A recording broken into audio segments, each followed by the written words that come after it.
One of the things that I love most about the Psalms is just the honesty with which the authors speak of.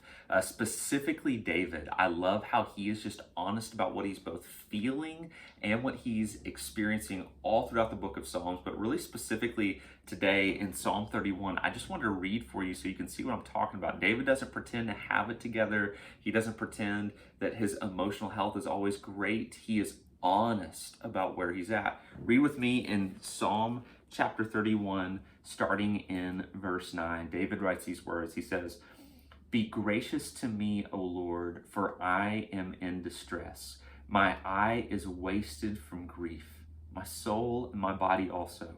For my life is spent with sorrow, and my years with sighing. My strength fails because of my iniquity, and my bones waste away."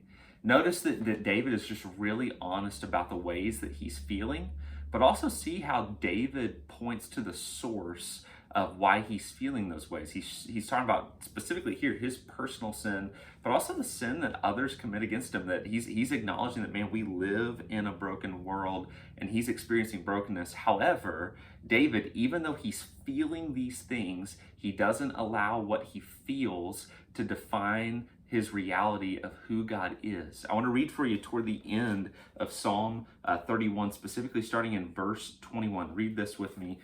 David says this. He says, "Blessed be the Lord, for he has wondrously shown his steadfast love to me.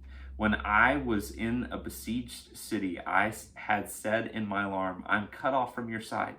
But you heard the voice of my pleas for mercy when I cried for help.